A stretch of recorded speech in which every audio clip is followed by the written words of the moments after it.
Good morning. Myself, Professor Prashant. I am now going to explain the Sturm-Liouville problems. Actually, Sturm-Liouville problem is a boundary value problem. That is, suppose we have a second order homogeneous linear differential equation of the form ddx of px dy dx plus qx plus lambda rx into y equal to 0. It's simple. It is seen that it's in the form of self-adjoint second order homogeneous ordinary differential equation. P, Q, and R. This function is such that the solution of the differential equation exists and the solution be maybe it's unique. To satisfy the existence and uniqueness conditions of the solutions of this differential equation, we need some restrictions on P, Q, and R. So P has a continuous derivative, Q and R are continuous.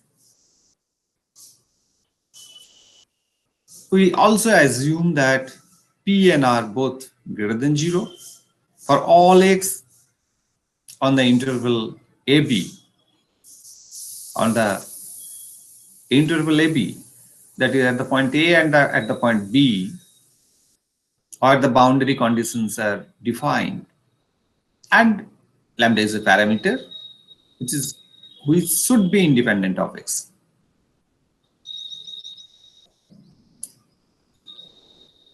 Boundary conditions, we know if the condition or conditions of a differential equation is given at one point, then the condition is called initial condition. But if the conditions are given at more than one point, then the conditions are called boundary conditions.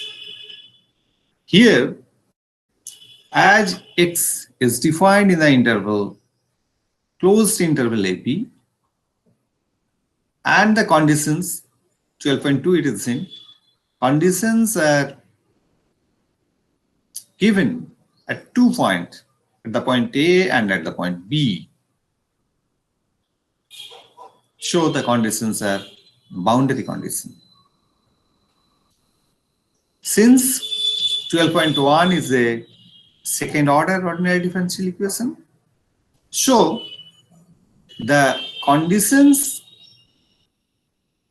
may contain the value of the dependent variable y and the value of the derivative of the dependent variable y at the point A and at the point B. So here the linear combination of ya and y dash a and yb and y dash b are taken. So ultimately the boundary condition taken is a1ya plus a2y dash a equal to 0, b1yb plus b2y dash b equal to 0, while a1, a2, b1 and b2 belong to R. They are constant. They are real constant. And naturally, a1 and a2 not both 0 at a time. If both a1 and a2 equal to 0, then the condition is given only at the point B. Similarly, if both b1 and b2 will be 0, then the condition is given only at the point A. Since it's a boundary value problem, so the conditions are considered both at A and B with the linear combination of the value of the dependent variable y at the point A, value of the dependent variable y and y dash at the point A and at the point B. So this second order homogeneous self-adjoint ordinary differential equation along with this boundary condition, this type of bounded value problem is called a Sturm-Liouville problem or Sturm-Liouville system. Just example. Suppose we consider a differential equation. It's a very simple differential equation, d2y dx2 plus lambda y equal to 0. And the boundary conditions are y at 0 equal to 0 and y at pi equal to 0. So this is a Sturm-Liouville problem, as it can be written in this form: ddx of 1 into dy dx equal to 0, where p equal to 1, 0 plus lambda into y equal to 0, where 0 is q and r is 1. So p, q, r satisfy all the conditions or all the restrictions of the Sturm-Liouville problem, and hence it's a Sturm-Liouville boundary value problem. Now, how to find the non-trivial solutions of the Sturm-Liouville problem? Suppose we consider the previous problem. So, what is a trivial solution? If you look into 12.5, it can be seen that if we put y equal to 0 in the left hand side, then naturally left hand side will be 0. So y is equal to 0 is the trivial solution of 12.5. But generally in differential equations, we are searching for non-trivial solutions for any homogeneous ordinary differential equation. Trivial solution is 0. So our job is not to stick for the trivial solution, but to find a non-trivial solution. Here, lambda is a parameter, real parameter, real number, parameter, but values are real. So let us assume either lambda equal to 0, or lambda less than 0, or lambda greater than 0. Suppose we start with lambda equal to 0. Then this equation reduces to d2y dx2 equal to 0.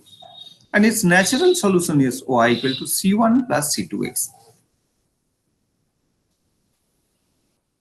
We have two conditions, y 0 equal to 0 and y pi equal to 0.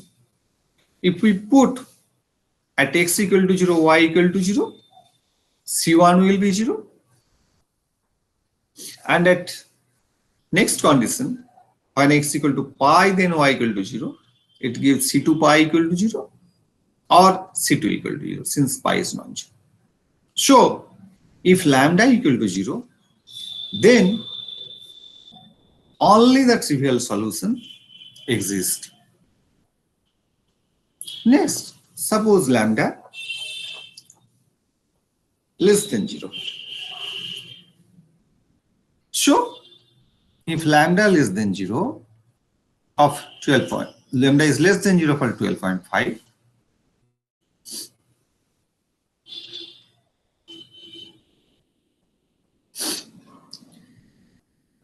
then if lambda equal to minus alpha square, suppose lambda is less than 0 and we write lambda as minus alpha square, then the auxiliary equation will be m square minus alpha square equal to 0, or m equal to plus minus alpha, or solution will be y equal to c1 e to the power alpha x plus c2 e to the power minus alpha x. Using the first boundary condition, putting x equal to 0, y equal to 0, we got c1 plus c2 equal to 0. Putting x equal to pi and y equal to 0, we got c1 e to the power alpha pi plus c2 e to the power minus alpha pi equal to 0. So Now our job is to find C1 and C2 from 12.11 and 12.12. So if we write this as a linear system, it can be written in the matrix form. And naturally, C1 equal to 0 and C2 equal to 0 is a trivial solution of the matrix. So the condition under which the non-trivial solution of the matrix exists is the determinant of the matrix should be equal to 0. Hence the condition is 1, 1 e to the power alpha x e to the power minus alpha x equal to 0. Or e to the power alpha x equal to e to the power minus alpha x. Or alpha equal to 0. So if alpha equal to 0, then lambda equal to 0. So it's not possible to get a trivial solution if lambda less than 0. Now, suppose lambda greater than 0. So the auxiliary equation will be m square plus lambda equal to 0. And solution will be plus minus I root lambda. So the solution will be y equal to c1 sin root lambda x plus c2 cos root lambda x. Similarly, if we use the first boundary condition at x equal to 0, y equal to 0, then sin 0, 0, cos 0, 1, it gives c2 equal to 0. So it will be y sin root lambda x. If we put the second boundary condition, x equal to pi, y equal to 0, then c1 sin root lambda pi equal to 0. Now, in this equation, it can be seen easily that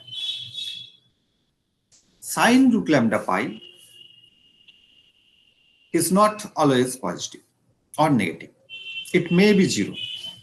So we get the non-zero value of C1 only if sin root lambda into pi equal to 0.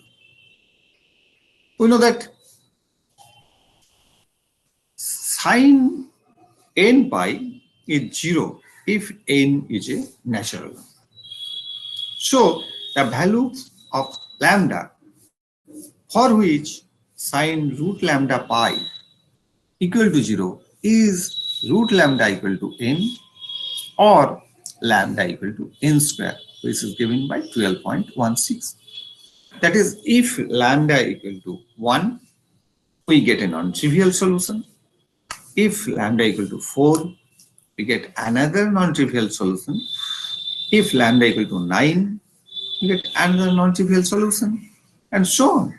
But for if lambda equal to 2, we get only trivial solution. Lambda equal to 3, we get another trivial solution, so on. So from that problem, we can conclude something. That if lambda less than equal to 0, the Sturm-Liouville problem does not have a non-trivial solution. If lambda greater than 0, we can have a non-trivial solution only if lambda will be in the form of n square, or n equal to 1, 2, 3, so on. And the solution will be in the form of y equal to cn sin nx. And cn is an arbitrary non-zero constant.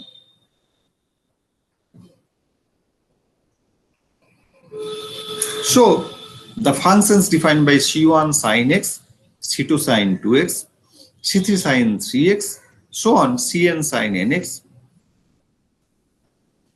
are non-trivial solutions of the given problem.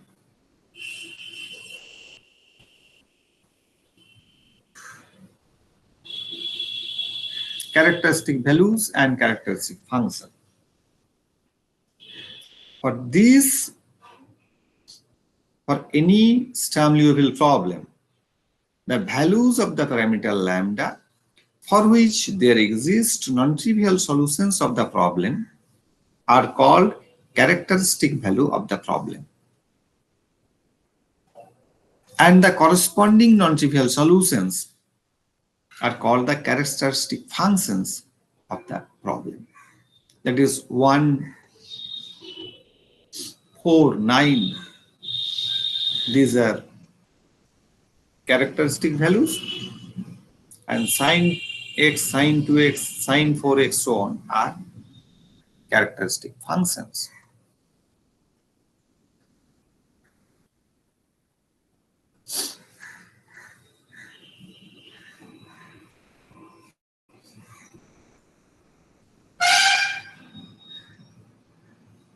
So, what can we conclude for the properties of the characteristic function? For any SL system of this type, we can see, we can watch, we can find out that there exists an infinite number of characteristic values, lambda n, of the given problem. The characteristic values lambda n can be arranged in a monotonic increasing sequence, and when n tends to infinity, lambda n also tends to infinity. Corresponding to every lambda n, there exists a one parameter family of characteristic function phi n. Each of these characteristic functions is defined on the closed interval AB, and any two characteristic functions corresponding to the same characteristic value are non-zero constant multipliers of each other. And another important result is that each characteristic function phi n corresponding to the characteristic value lambda n has exactly n minus 1 zeros of that in the interval AB.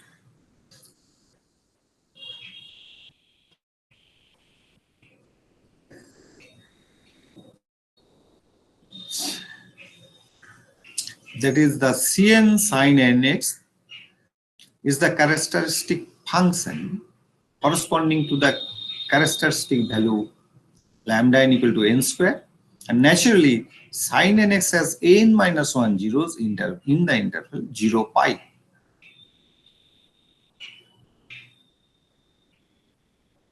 That is, sin nx equal to 0 if nx equal to n pi, or x equal to k pi by n for all values of k. So the zeros which lie in the open interval 0 pi are precisely those for which k equal to 1 to n minus 1. So the each characteristic function Cn sin nx has precisely n minus 1 zeros in the open interval 0 pi. Now we shall study some important properties of characteristic function. First property, what I am going to tell you, the orthogonality. So first, what do we mean by orthogonality? Orthogonal, the term we used in vectors. Initially, we have used in vectors. Two vectors are orthogonal if their inner product is 0. Here, in the same way, we can explain that two functions fx and gx are orthogonal with respect to another function r, which is called the weight function, or sometimes it's called density function, if a to b fx phi fx a to b integration a to b fx into gx into rx equal to 0. Now, if we consider a set of functions phi n equal to 1, 2, 3, it may be an infinite set. Then if for any two different functions, suppose phi m and phi n, the integration a to b phi mx phi nx into rx dx equal to 0 for m not equal to n. That is for any two different function phi m and phi n. If this integration is equal to 0, then the set is called, then the set phi n is orthogonal with respect to the weight function r in the interval, closed interval AB. And one example, we take the same SL system.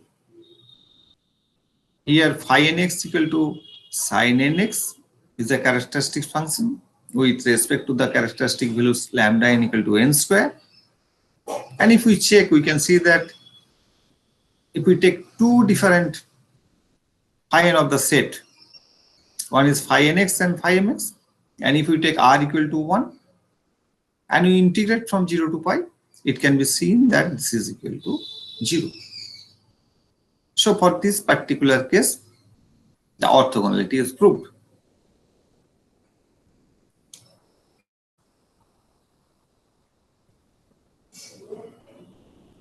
This orthogonality of characteristics function can be proved in general. Suppose this is the standard SL system 12.1 and 12.2. Then we can prove that for this SL system, characteristics functions are orthogonal with respect to the weight function r on the interval AB. The proof is similar to that of the similar type of proof of Sturm theory for self-adjoint operator. So you can look into the proof from the book of Ross. I am teaching this from the book of S.L. Ross. You can go through the book and understand it clearly. The proof is similar to that we have already explained for self-adjoint operators. So now I am not going to explain it here. Now we want to explain one more important thing. One of the most important feature of characteristics function is that any function can be expanded a series of orthonormal functions. I have already discussed orthogonal. Now what is orthonormal?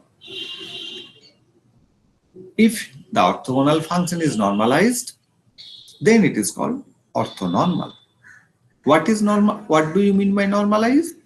If f equal to g, then the integration will be a to b fx square rx into dx. If the value of the integration will be 1, then we call that f is normalized.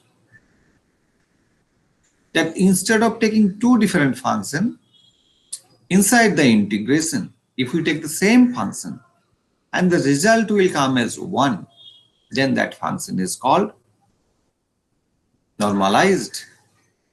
And naturally it will be then, instead of orthogonal, it will be orthonormal.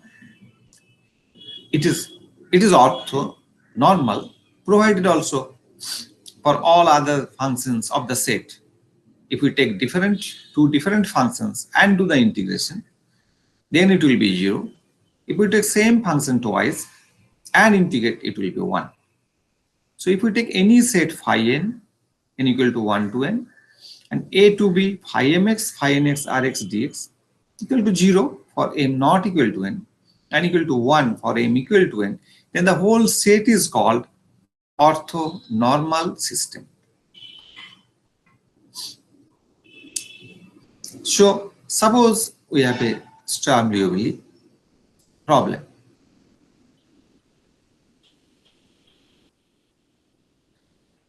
Lambda n be the infinite number of characteristic values of the problem arranged in monotonically increasing sequence, and phi n be corresponding set of orthonormal characteristic function of the given problem.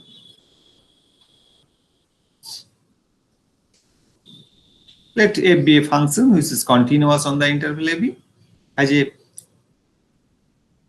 piecewise continuous derivative f dot on the closed interval AB, and it's such that fa equal to 0 if phi a equal to 0 and fb equal to 0 if phi b equal to 0. Then the series n equal to 1 to infinity cn phi n, where cn equal to a to b fx phi nx rx dx, or n equal to 1 to 3, converges uniformly and absolutely to f on the interval AB. This is the theorem. So using this theorem, we can expand f as a infinite series of phi n, where phi n are orthonormal functions or characteristic function of a SL system, provided phi f satisfies the condition given in 2.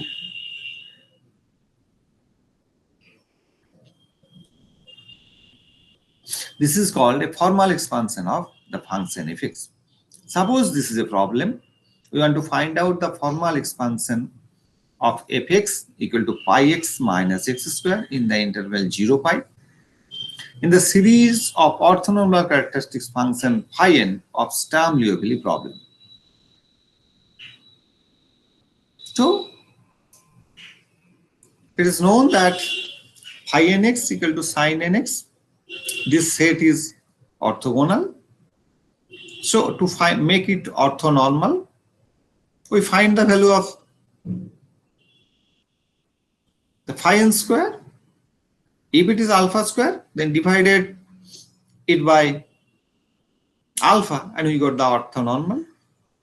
Since phi n squared 0 to pi sin square nx dx equal to pi by 2. So dividing by root pi by 2, we get the function root 2 by pi sin nx. This is an orthonormal function. So fx, that is pi x minus x square, can be written as in this form: n equal to 1 to infinity cn into phi nx, when phi nx are given by root 2 by pi sin nx, and cn will be obtained from this particular formula. Cn will be a to b fx into phi nx into rx dx. So putting the value of phi nx and fx and doing the integration as usual, we can find cn equal to root 2 by pi 4 by n cube if n is odd and equal to 0 if n is even.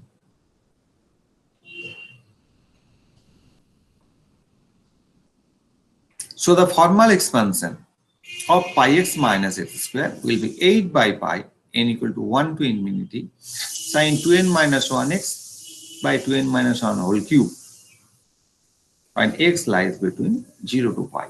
This series also can be written as 8 by pi sin x by 1 cube plus sin 3x by 3 cube plus sin 5x by 5 cube plus so on. So some other problem, you can solve this problem also.